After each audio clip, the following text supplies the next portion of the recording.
আমি দেখছি জান্নাতের মধ্যে অনেক বাবাদেরকে কাঁদতে, আমি দেখেছি জাহান্নামে অনেক বাবাকে হাসতে।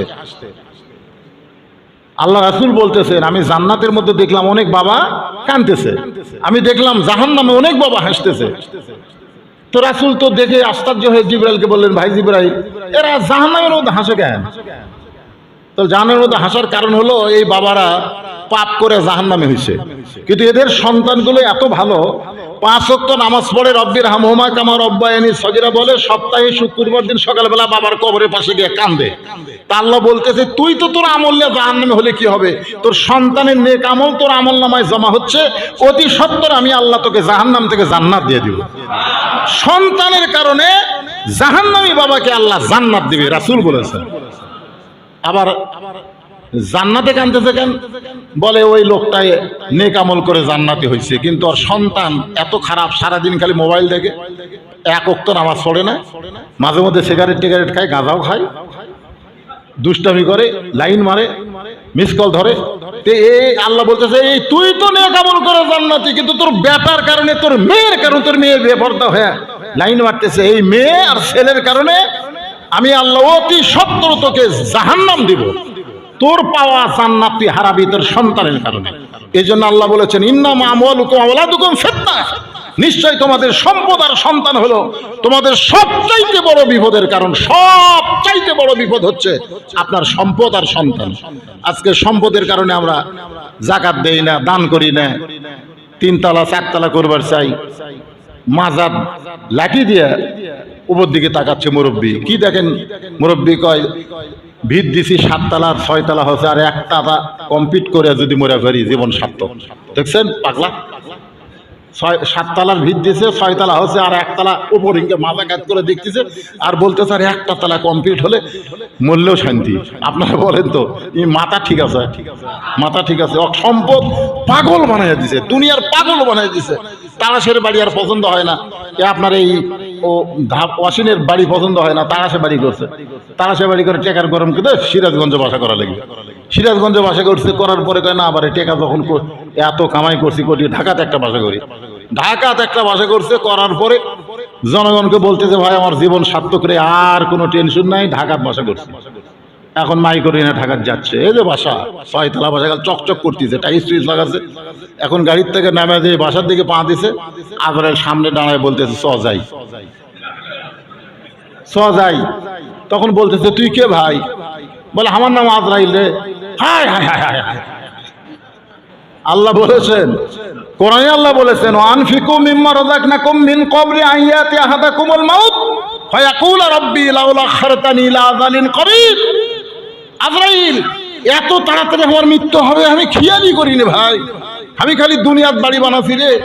আজরাইল বলে পাগলা রে, তুই যদি দুনিয়াতে বাড়ি না বানায়া, তুই সম্পদের পাগল না হয়ে যদি আল্লাহর পাগল হতি, আল্লাহ তোকে জান্নাতে বাড়ি বানায় দিত। জোরে কান সুবহানাল্লাহ।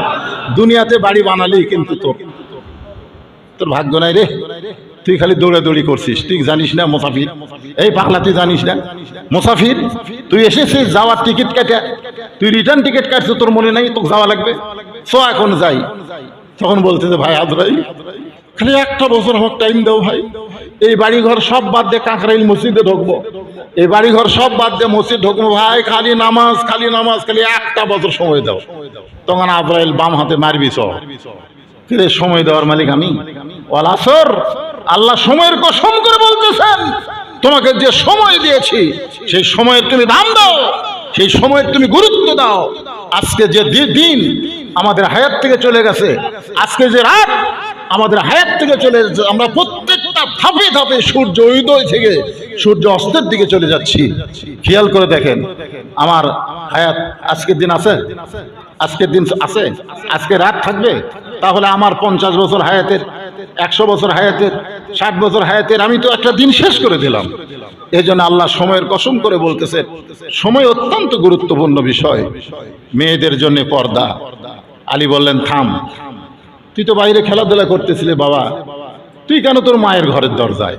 হোসেন বলতেছে আব্বু কতগুলো মেয়ে মানুষ আমার মায়ের সঙ্গে দেখা করবে, তো আমি একটু মায়ের কাছে যাই, মা এখন দেখা করার জন্য দরজা খোলার হুকুম দিবে কেনা, সেই হুকুম নেওয়ার জন্য ঢুকতেছি। আলী বলতেছেন তোর বয়স কত? তো হোসেন বলতেছে আমার বয়স কত আপনি ভালো জানেন। আলী বলতেছে এই জন্যই তোকে থামাইছি, কারণ তোর বর্তমান যে বয়স চলতেছে এই বয়সে তুই তোর মায়ের ঘরে ঢুকতে গেলে অনুমতি লাগবে। এই বয়সে তুই যে মায়ের ঘরে ঢুকতেছিস দৌড়ে, তোর অনুমতি নেওয়া লাগবে পাগলা। মেয়েদের জন্য অনুমতি নেওয়ার আগে তোর অনুমতি নেওয়া লাগবে যে তোর মা তোকে ঢুকতে দিবে কিনা। কারণ এখন তোর যে বয়স হয়েছে এই বয়সে ইচ্ছা মতো মায়ের ঘরে ঢোকা যাবে না। ইচ্ছা মতো মায়ের ঘরে ছেলে যখন তখন মায়ের ঘরে ঢুকতে পারবে না। ছেলে যখন বয়স হবে তখন ইচ্ছা মতো মায়ের ঘরে ঢুকতে পারবে না। আবার মেয়ে যখন বড় হবে বাবা ইচ্ছা মতো মেয়ের ঘরে ঢুকতে পারবে না। আমি আমার 3টা মেয়ে, আমার তো ছেলে নাই, আমার মেয়েরা যেন কষ্ট না পায়, কোনো দিন যেন বলতে না পারে ছেলে হয়নি বলে বাবা আমাকে ঘৃণা করছে, ভালোবাসেন। এই জন্য আমি 3টা মেয়েকে 3 বছর করে, কয় বছর, 3 বছর করে আমার বুকের মধ্যে ঘুম পাড়াইছি। ওর মা বলতো দোলনা কেনে, আমি দোলনা লাগবে না, আমার যে বড় বুক, এই বুকের মধ্যে আমার মেয়েদেরকে আমি ঘুম পাড় 3 বছর পর্যন্ত আমার মেয়েদেরকে আমি বুকে বুকে ঘুমাইছি, মেয়েরা যেন বলতে না পারে। এখন সেই 3টা মেয়ে কোনো কিছু লাগলে আমাকে বলে না, ওর মাকে বলে যে আমাকে টাকা লাগবে। ওর মা এসে আমাকে বলে যে মেয়েদের টাকা লাগবে। আমি কই এই মেয়েরা আমাকে সরাসরি বলার পারে না। আমি একদিন 3জন মেয়েকে ঘরের মধ্যে ডাকলাম, একটা ছোট, তো এই 2টারে বললাম মা তোমাকে টাকা লাগে তোমরা আমাকে বলবা, আমাকে শরম লাগে আব্বু, শরম লাগে। তার মানে কি বোঝা গেল, যে মেয়েকে আমি বুকের মধ্যে ঘুমালাম সে মেয়ে এখন আমার কাছে আসতেই কি করে, শরম করে।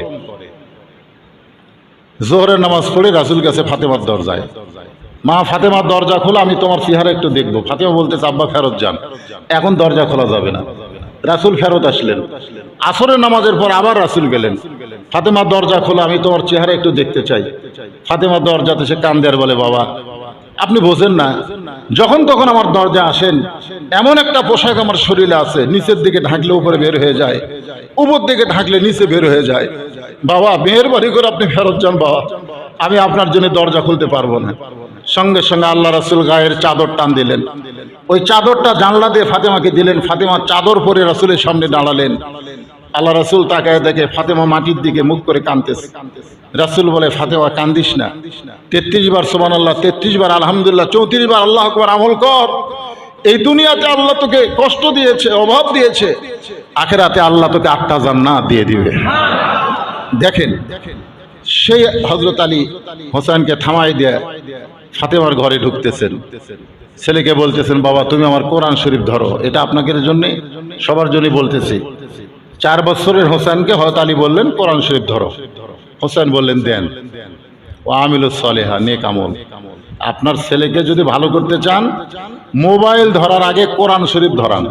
জোরে কোন কি ধরান, মোবাইল ধরার আগে, এই মোবাইল ধরার আগে এই কোরআন শরীফ ধরান।